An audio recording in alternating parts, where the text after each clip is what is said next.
शहजादे ने निहायत नरम लहजे में फरमाया, ए गोलकुंडा की मोहतरम मलका, ये वो महजर फहरिस्त है उन कोताहियों और ज्यादतियों की जो कुतुब शाह से गुज़श्ता 1 साल में सरजद हुई हैं। इसकी नकल हुजूर शाही में भेजी जा चुकी है। हम इस महजर नामे को पढ़ रहे हैं। मलके मादर तवज्जो से गौर फरमाती जाएं। शहजादे बहादुर ने महजर नामा खोला और उसे आहिस्ता आहिस्ता पढ़ना शुरू किया। पहली बात यह है कि कुतुबुल मुल्क हुकूमत करने के अहल नहीं हैं। दूसरी बात यह कि वो रियाया पर हद से ज्यादा जुल्म जोर करते हैं। तीसरी ये कि वो रियाया का माल मता जबरन छीन लेते हैं, जैसा कि उन्होंने राजा कर्नाटक के साथ किया। राजा कर्नाटक के नवासे और नवासी हमारे पास फरियाद लेकर आए और अब तक हमारे मेहमान हैं। चौथी बात यह कि कुतुबुल मुल्क की रैयत उनकी जुल्म जोर के खिलाफ बेहद नालां है और रोज हमारे पास नई नई शिकायतें लेकर आती हैं। पांचवें ये कि वो जिहालत और नादानी के सबब बड़े सहाबा को गालियां देता है।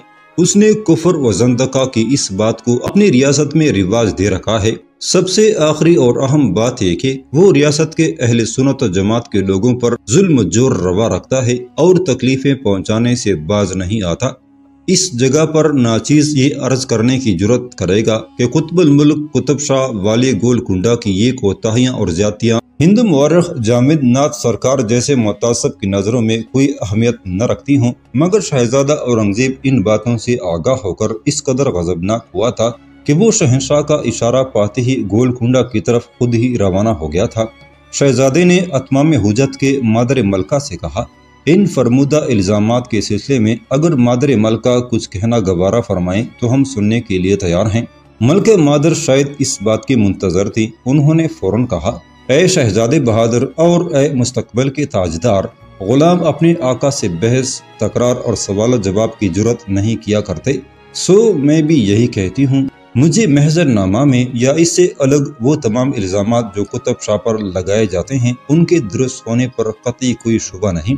मैं तो अपने बेटे की तरफ से माजरत माफ़ी और सिर्फ माजरत और माफ़ी मांगने के लिए हाजिर हुई हूँ। मैं शहजादे बहादुर के इंसाफ को आवाज़ नहीं दे रही, बल्कि मैं तो उनके करम और अफू दरगुजर के दरवाजे पर दस्तक देने आई हूँ। पहले शहजादे ने अपनी बातों से मलके मादर को लाजवाब कर दिया था और इस वक्त मलके मादर ने आखिरी जुमला अदा करके शहजादे को न सिर्फ लाचार कर दिया, बल्कि वो मादर मलका की हाजिर जवाबी पर शशदर रह गया और आखिर शहजादे बहादुर को कहना पड़ा, ए वाली गोलकुंडा के मादर मेहरबान, अल्लाह ताला अपनी सिफत रहम को इस कदर अजीज रखता है कि उसने अपने महबूब अहमद मुज्तबा मोहम्मद मुस्तफ़ा सल्लल्लाहु अलैहि वसल्लम को सबसे बड़ा एजाज रहमत लिल आलमीन कहकर दिया। फरमाइए कि अपने बेटे के लिए आप क्या रियायत चाहती हैं? मादर मेहरबान ने अर्ज किया, शहजादे बहादुर, मैं कुतुब शाह की तरफ से गैर मशरूत माफ़ीनामा पेश करती हूँ। इसके साथ हर तरह की एहतियात, इंसानियत और शराफत का इकरारनामा भी खिदमत आली में पेश करती हूँ और चाहती हूँ कि मेरे बेटे को गैर मशरूत माफ़ी अता की जाए। औरंगजेब चंद लम्हे सोचता रहा, फिर बोला, मगर कुतुब शाह के ख्यालात जो बड़े सहाबा किराम के बारे में हैं, उनके बारे में मलके मादर क्या फरमाती हैं? क्या खूब! मलके मादर के जुर्रियों बड़े चेहरे पर मुसरत की लकीरें उभर आईं। जो बात मैं कहना चाहती थी वो बात शहजादे बहादुर ने खुद ही फरमा दी। मैं अपने बेटे कुतुब शाह के मजहबी ख्यालात के बारे में इस कदर वाज़े जमानत दूंगी कि शहजादे बहादुर इससे इनकार न कर सकेंगे। कहिए, आपको मंजूर है? क्यों नहीं? अगर कुतुब शाह के मजहबी ख्यालात में किसी तब्दीली का सबूत मिल जाए तो फिर हमें फैसला करने में कोई दिक्कत न होगी। शहजादे ने मजबूत लहजे में कहा। शहजादे आली, मलके मादर ने कहा, मैं बड़े इज्जत के साथ आपकी खिदमत में अर्ज करूंगी। कुतुब शाह और मैं दोनों ही शहजादे बहादुर की खुशनुदी हासिल करने और अपना दिल साफ करने के लिए ये दरख्वास्त पेश करते हैं कि हम शहजादे बहादुर के फर्जंद अर्जुमंद शहजादे सुल्तान मोहम्मद के रिश्ते अज़दवाज के लिए कुतुब शाह की दुख्तर नेक अख्तर का रिश्ता पेश करते हुए खुशी महसूस करते हैं और ये भी अर्ज करते हैं कि कुतुब शाह की बेटी का खुतबा निकाह शहजादे मोहम्मद सुल्तान के साथ मिलत हनफिया के आइन व रस्म के मुताबिक पढ़ाया जाएगा। शहजादे औरंगजेब ने हैरान नजरों से मलके मादर को देखा। हमें मंजूर है मलके मादर, अब किसी दूसरी जमानत की जरूरत नहीं। एक तारीखी हवाला के मुताबिक कुतुब शाह ने पेशकश की थी कि वो पिछले तमाम बरसों का खिराज यकमुश्त अदा करेगा। शहजादे औरंगजेब ने ये रकम बढ़ाकर 1 करोड़ कर दी थी और कुतुब शाह ने इस तब्दील शुदा रकम को भी आयत रहमत समझा और उसे मंजूर कर लिया। मादर मलका यानी कुतुब शाह की वालदा के जाने के बाद औरंगजेब ने एक कासद शहजादा मोहम्मद सुल्तान के पास हैदराबाद दौड़ाया और उसे इत्तला दी, तुम्हारा निकाह कुतुबुल मुल्क कुतुब शाह की बेटी के साथ उनकी दरख्वास्त पर हमने मंजूर कर लिया है। तारीखी अक़द इसी माह की 25वीं तय हुई है। उम्मीद है कि तुम सआदतमंदी का सबूत दोगे। शहजादा मोहम्मद सुल्तान को क्या उज़र हो सकता था? हैदराबाद उसने फतह कर लिया था और गोलकुंडा उसके लिए उसके बाप शहजादा औरंगजेब ने हासिल कर लिया था। शादी से एक दिन पहले वो बाप की खैमागाह पर गया और उससे जरूरी हिदायत हासिल करके हैदराबाद वापस आ गया। शहजादा मोहम्मद सुल्तान और कुतुब शाह की बेटी की शादी धूमधाम से तो नहीं मगर बड़े बावकार अंदाज में हुई। निकाह के दौरान औरंगजेब ने कुतुबुल मुल्क के लिए अपने मीर अदल और शेख निजाम काजी और मोहम्मद ताहिर के हाथ खिलत हाजरा, तस्बीह मरवारीद और 2 हाथी पूरे शाहाना साज सामान के साथ गोलकुंडा रवाना किए। इन तहाइफ और खिलत को वसूल करने के लिए कुतुबुल मुल्क किला के दरवाजे पर खुद आया। उसने तोहफे लिए और शाही नुमाइंदों को दरवाजे के मुतसिल हवेली में उतारा। वहीं अपनी लड़की का खुतबा निकाह पढ़वाया और मिलत हनफिया की आइन और रस्म के मुताबिक निकाह के शराइत तय किए। फिर मोहम्मद ताहिर शमसुद्दीन और शाह बेग खान दुल्हन की डोली लेने के लिए किले में पहुंचे। शहजादी अपनी दादी यानी मलका मादर के साथ डोले में सवार हुई और शहजादे के खेमे तक लाई गई। कुतुबुल मुल्क ने दूसरे तहाइफ के साथ अपनी बेटी को 10 लाख अलजोज जहेज दिए थे। यूं इस लड़ाई का खात्मा बखैर हुआ जो हिरन पर मीर जुमला और उसके बेटे मीर मोहम्मद अमीन की खातर शुरू हुई थी। फिर मीर जुमला गोलकुंडा के नवाह में शहजादा औरंगजेब की खिदमत में सलाम के लिए हाजिर हुए। उन्होंने शहजादे की खिदमत में 3000 अशरफियां नजर कर दी। औरंगजेब ने उसके जवाब में मीर जुमला को खिलत फाखरा अता की, 2 घोड़े और 2 हाथी इनायत किए और मोहब्बत से बहुत देर तक गुफ्तगू फरमाते रहे। दूसरे दिन शहजादा औरंगजेब खुद उनकी क़यामगाह पर गया। उनकी इज्जत अफजाई पर मीर जुमला ने औरंगजेब के हजूर 1 क़िता अलमास, 2 लाल, 9 जमुर्द, 1 नीलम, 60 दाने मरवारीद के और 6 हाथी, 5 घोड़े नजर में पेश किए। शहजादा मोहम्मद सुल्तान को भी कई चीजें तोहफे में दी। इससे ज्यादा इसकी और कोई तफसील नहीं मिलती। शहजादा मोहम्मद सुल्तान और कुतुब शाह की बेटी की शादी से ये बात जाहिर होती है कि अगर कुतुब शाह ने अपनी मजहबी बातों से दूर रहने का इकरार न किया होता तो वो रस्म आईन मिलत हनफिया के शराइत पर अक़द की पाबंदी न करता। एक तरफ शहजादा मोहम्मद सुल्तान हैदराबाद में इंतजामात में मसरूफ था और उसका वालिद शहजादा औरंगजेब गोलकुंडा का मुहासरा किए हुए था, और दूसरी तरफ इन मैदान जंगों से दूर सिरीदासी और अब्दुल माबूद के बेटे अब्दुल वदूद मोहब्बत की ठंडी आग में हंसते खेलते हाथ डाल बैठे थे।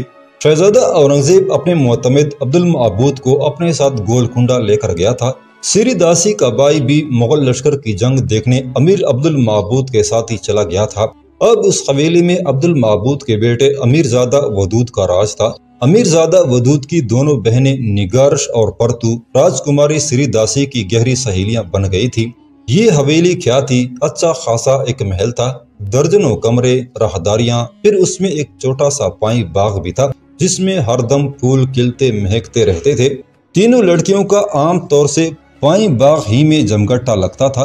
अमीरजादा वदूद ने जिस दिन से सिरीदासी को उस हवेली में देखा था उस दिन से उन्होंने बाहर की हवा खाना छोड़ दी थी। वो तमाम दिन हवेली में घुसा रहता। उसके तमाम यार दोस्त शिकारी थे मगर अब्दुल वदूद ने शिकार खेलना ही छोड़ दिया था। दोस्तों ने महसूस किया कि वदूद शिकार पर जाने से कतराने लगा है तो उन्होंने भी उसका साथ छोड़ दिया और बगैर उसे साथ लिए शिकार पर जाने लगे। अब्दुल वदूद के वालिदैन उसके इस तरह घर पर रहने से बहुत ही मसरूर थे।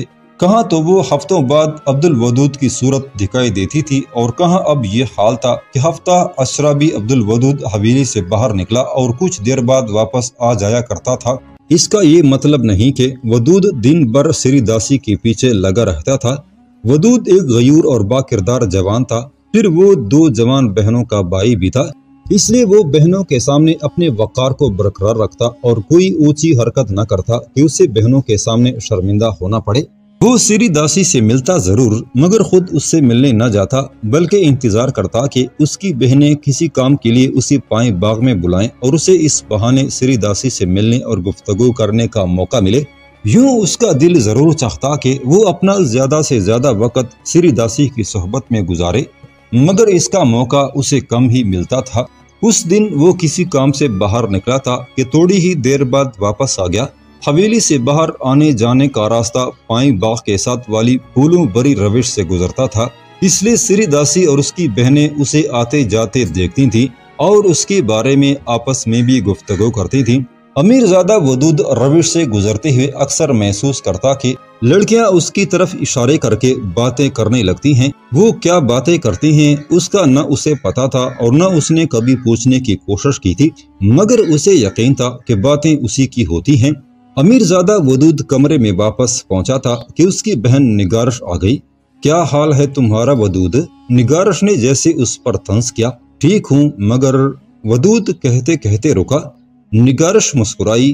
ٹھیک تو ہو، یہ تو میں بھی دیکھ رہی ہوں۔ سری داسی کے بارے میں کچھ پتہ لگا؟ نہیں تو، ودود چونک پڑا۔ مجھے تو کچھ نہیں بتایا اس نے۔ بتایا تو مجھے بھی کچھ نہیں، مگر میں نے کچھ نہ کچھ پتہ کر لیا ہے، نگارش نے ذرا رازدارانہ انداز میں کہا۔ سری داسی بہت پریشان ہے آج کل۔ کیا پہیلیاں بجھا رہی ہو نگارش؟ ودود چھڑ گیا۔ صاف صاف کیوں نہیں بتاتی؟ کیا ہوا سری داسی کو؟ وہ واپس جانے والی ہے، نگارش نے صاف آواز میں بتایا۔ خبر آئی ہے کہ گولکنڈہ کے قطب شاہ کا دماغ ٹھکانے آ گیا ہے، اسے وہ مار پڑی ہے کہ توبہ بھلی، وہ تو شہزادے بہادر کو اس پر رحم آ گیا، ورنہ گولکنڈہ کا نام و نشان مٹ جاتا۔ مگر سری داسی کیوں واپس جا رہی ہے؟ ودود کو فکر سی لگ گئی۔ اس نے تو کہا تھا کہ وہ اب یہاں سے کہیں۔ اسی وقت سامنے سے سری داسی آتی دکھائی دی۔ ودود چپ ہو گیا۔ آج پوچھنا ہے اس سے، نگارش نے کہا۔ اب تک اسے ہم لوگوں کی ضرورت تھی، مگر اب شاید اسے ہماری ضرورت نہیں رہی۔ وہ کرناٹک واپس جانا چاہتی ہے۔ نگارش اسی طرف جانے لگی جدھر سے سری داسی آ رہی تھی۔ نگارش سری داسی کے پاس سے گزری تو سری نے کہا، کہاں جا رہی ہو نگارش؟ میرے ساتھ آؤ، بہت سی باتیں کرنا ہے تم سے۔